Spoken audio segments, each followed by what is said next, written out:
तो हेलो दोस्तों, आज मेरे पास है एक इमरजेंसी रिचार्जेबल लाइट। तो मुझे इसको रिपेयर करना है और अपग्रेड भी करना है। तो अब मैं इसको खोलना स्टार्ट कर देता हूँ। हमें खोलने के लिए कुछ इस तरह से इसके साइड को लॉक को पुश करना होगा दोनों तरफ से। तो कुछ इस तरह से एक तरफ से पुश होने के बाद दूसरी साइड से पुश करना है धीरे धीरे, ताकि इसके लॉक भी ना टूटे और अच्छे से अपन ओपन हो जाए। तो ओपन होने के बाद कुछ इस तरह से इसके अंदर एक लीड एसिड बैटरी है। इसको ऑन ऑफ करने के बाद मुझे पता चला है बिल्कुल ही डेड है। तो अभी इसको कनेक्टर को हटा देते हैं, लाइट को साइड रख देते हैं, इसके ऊपर काम करना शुरू करते हैं। तो सबसे पहले मैं इसके बोर्ड को बाहर निकाल लेता हूँ। ये बोर्ड 220 वोल्ट से चलने के लिए भी बना है और 5 वोल्ट से चार्ज होने के लिए भी बना है। तो मैं इसके बोर्ड को कुछ 3 स्क्रूज को खोलने के बाद बाहर निकाल लेता हूँ। तो कुछ इस तरह से हमारा बोर्ड बाहर आ जाएगा। थोड़ा सा पुश करते हुए मैं इसके कनेक्टर को निकाल देता हूँ, बैटरी को साइड रख देता हूँ। तो मैं एक बार इसके बोर्ड को देख लेता हूँ, कुछ इस तरह का हमारा बोर्ड है। तो एक बार मैं इसकी बैटरी को निकाल देता हूँ, क्योंकि ये ख़राब बैटरी है। तो मैं इसको निकाल के एक बार इसके हटा के इसके वायर्स को और एक बार वोल्टेज चेक कर लेता हूँ। तो 20 पे रख के मल्टीमीटर को इसकी वोल्टेज चेक करें। इसकी वोल्टेज ओनली 23 है। तो अब मैं इसकी जगह पे ये लगाऊंगा फुल चार्ज, लगभग फुल चार्ज है, लिथियम आयन सेल। तो मैं इसके बैटरी कनेक्टर को लगा के एक बार इसको पावर बैंक से लगा के चार्ज करके देखता हूँ कि हमारे कितनी वोल्ट दे रहा है। तो ये कुछ ज़्यादा ही वोल्टेज दे रहा था। मैंने इसको चेक किया जब ये वोल्टेज आई थी 4.64, जो कि लिथियम आयन के लिए बिल्कुल सेफ़ नहीं है। तो मैं इसके अंदर एक लगाऊंगा नया चार्जिंग मॉड्यूल।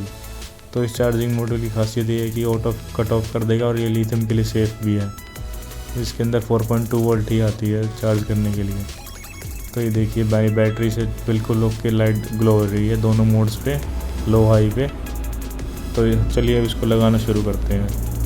तो सबसे पहले मैं लाइट को डिस्कनेक्ट करके साइड रख देता हूँ। अब बोर्ड पे काम शुरू करते हैं। तो सबसे पहले मैं इसी के जैक को यूज़ करूँगा, क्योंकि मैं इसके अंदर ज़्यादा कटिंग वटिंग नहीं करना चाहता। तो मैं इसके ट्रैक्स को कट कर देता हूँ चार्जिंग वाले के साथ, ताकि मैं इसी कट चार्जिंग ऐप को यूज़ करते हुए इसको चार्ज करूँ। मैं इसकी बॉडी को ज़्यादा कट नहीं करना चाहता, इसलिए मैंने इसके ट्रैक्स को काट दिया है। ट्रैक्स कट जाने के बाद मैं इसके डायरेक्ट इसके USB के सॉकेट को पिन को वहाँ कनेक्ट कर दूँगा। तो मैं सबसे पहले इस बोर्ड से इसको निकाल देता हूँ, ताकि मुझे वायर कनेक्ट करने में प्रॉब्लम ना हो। तो मैं इस USB को कुछ इस तरह से निकालूँगा। तो इसके ऊपर थोड़ा सोल्डर लगाएंगे ताकि हीट इवनली स्प्रेड हो सके। कुछ इस तरह से हमारा टाइप माइक्रो USB अब बाहर आ जाएगा। तो मैं इसके अंदर 2 वायर्स को सोल्ड कर देता हूँ, पॉजिटिव नेगेटिव के लिए, चार्जिंग जाने के लिए IC को। तो हमारा पॉजिटिव वायर लग चुका है। अब मैं इसके अंदर लगाता हूँ नेगेटिव वायर। तो मेरा नेगेटिव वायर भी लग चुका है। तो मैं इन दोनों वायर्स को सीधा बोर्ड में सोल्ड करूँगा उसी पिन के साथ में। तो इन्हीं पिन के साथ मैं सोल्ड करने के बाद मैं इसी जैक के थ्रू पावर ले पाऊँगा, ना कि कोई अलग से कटिंग करके बोर्ड में बोर्ड लगाऊँ। तो मैं इसी के पॉजिटिव नेगेटिव का ध्यान रखते हुए इसी जैक के पॉजिटिव नेगेटिव पे लगा देता हूँ। तो हमारा मॉड्यूल अच्छे से कनेक्ट हो जाने के बाद मैं इसको चेक करके देखूँगा। तो कुछ इस तरह हमारा मॉड्यूल कनेक्ट हो चुका है। तो अब मैं इसके पावर को चेक कर लेता हूँ कि हमारी पावर आ रही है या नहीं आ रही। तो मैं पावर चेक करने के लिए अपने पावर बैंक का यूज़ करूँगा। पावर बैंक की केबल को मैं इसके साथ लगाता हूँ तो हमारी LED ऑन हो जाती है। LED ऑन होने के बाद मैं वोल्टेज चेक कर लेता हूँ कितनी वोल्ट आ रही है। ये देखिए 4.17 वोल्टेज आ रही है, जो कि लिथियम के लिए बिल्कुल सेफ़ है। तो मैं इसके नेगेटिव वाले वायर्स को काट देता हूँ, क्योंकि पॉजिटिव हमारा टर्मिनल सीधा बटन के थ्रू होते हुए लाइट में गया है। तो मैं नेगेटिव को इसलिए काट रहा हूँ ताकि हमारी बैटरी इन सर्किट की वजह से लॉस ना हो।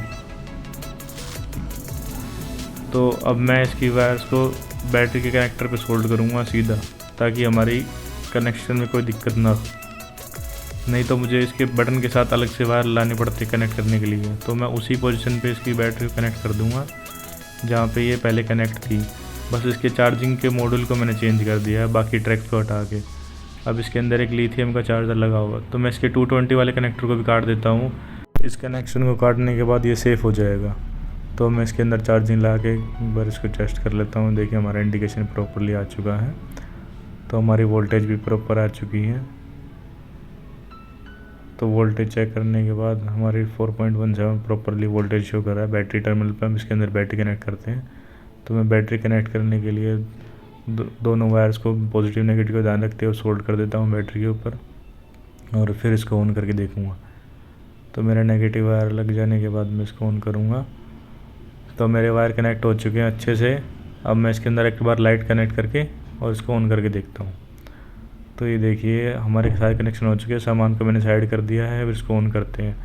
तो हमारी ऑन करने के बाद एलईडी फुल ग्लो हो चुकी है। ये देखिए दोनों मोड्स पे अच्छे से ग्लो हो रही है। तो इसको फिटिंग करना चालू कर देंगे हम। एक बार इसकी बैटरी चार्जिंग भी टेस्ट कर लेते हैं कि चार्जिंग हो रही है या नहीं हो रही, या पता इंडिकेशन आया हो और चार्जिंग ना हो रही हो। ये देखिए हमारी वोल्टेज धीरे धीरे बढ़ना स्टार्ट हो चुकी है। तो मैं इसको अच्छे से शो करता हूँ। ये देखिए हमारी वोल्टेज 3.97 से 9.8 हो चुकी है, फिर 9.8 से 9.9 भी होएगी, धीरे धीरे बढ़ रही है। ये देखिए 9.9 भी हो चुकी है। तो इसका मतलब हमारा बैटरी चार्ज होने लगी। तो अब इसको फिट करना शुरू कर देते हैं। तो फिट करने से पहले सबसे पहले इसका कनेक्टर हटा देता हूँ। कनेक्टर हटाने के बाद मैं इसकी पीसीबी को बैठा लेता हूँ। पीसीबी कुछ इस तरह से बैठानी है ताकि बटन का कनेक्शन अच्छे से हो। तो यहाँ पे बैठने के बाद मैं इसके स्क्रूज़ को लगा देता हूँ। तो इसके तीनों स्क्रूज़ के लग जाने के बाद मैं इसकी बाकी फिटिंग स्टार्ट करूँगा। तो मुझे इसकी बैटरी का वायर छोटा लगा, तो मैंने इसके बैटरी कनेक्टर को चेंज करके लॉन्ग वायर का कनेक्टर लगा दिया है ताकि ये बैटरी कंपार्टमेंट पे जा सके। तो मैं बैटरी कनेक्शन को लगा देता हूँ बैटरी कनेक्शन पे। तो अब मैं इसके मॉडल और बैटरी को चिपका देता हूँ हॉट ग्लू गन से। मैं कुछ इस तरह से चिपकाऊँगा ताकि इसकी बॉडी में इसकी चार्जिंग इंडिकेशन लाइट शो हो, ताकि हमें पता लगता रहे कि चार्जिंग स्टार्ट हो चुकी है। तो कुछ इस तरह हॉट ग्लू से मैं इसको चिपका देता हूँ मॉड्यूल को साइड में। तो अब मैं इसकी बैटरी को भी चिपका देता हूँ कुछ इस तरह से, थोड़ा सा ग्लू लगा के मैं इसको बैटरी को भी इसके पोजीशन पे रख देता हूँ। तो हमारे दोनों चिपक जाने के बाद मैं इसके बाकी फिटिंग करता हूँ। इसकी लाइट के कनेक्शन करने के बाद हम इसको ऑन करके देखेंगे। तो कुछ इस तरह से इसका लाइट कनेक्टर लग जाएगा और मैं इसको क्लोज़ कर देता हूँ। तो कुछ इस तरह से पुश करते ही हमारी लाइट क्लोज़ हो जाएगी पूरी अच्छे से। तो एक बार इसको ऑन करके देखते हैं। ये देखिए हमारी लाइट प्रॉपरली ऑन हो चुकी है। इसकी अब सिंगल स्टिक जल रही है लेकिन कैमरे फुल ग्लो दिख रही है। अब मैं इसकी दूसरी स्टिक को चलाता हूँ। देखो फुल ग्लो हो चुकी है अच्छे से दोनों लाइट। तो मैं एक बार चार्जिंग टेस्ट कर लेता हूँ। तो हमारी चार्जिंग इंडिकेशन आ चुकी है, लेकिन इसको ज़्यादा विजिबल करने के लिए मैं इसके अंदर एक होल कर देता हूँ ताकि ज़्यादा विजिबल हो। ये देखिए अच्छे से विजिबल हो चुकी है। कुछ ऐसी वीडियोज़ के लिए मेरे चैनल को सब्सक्राइब करें, लाइक करें, शेयर करें, कमेंट करके बताएं वीडियो कैसी लगी। ये हमारी ख़राब बैटरी इसमें से निकली है।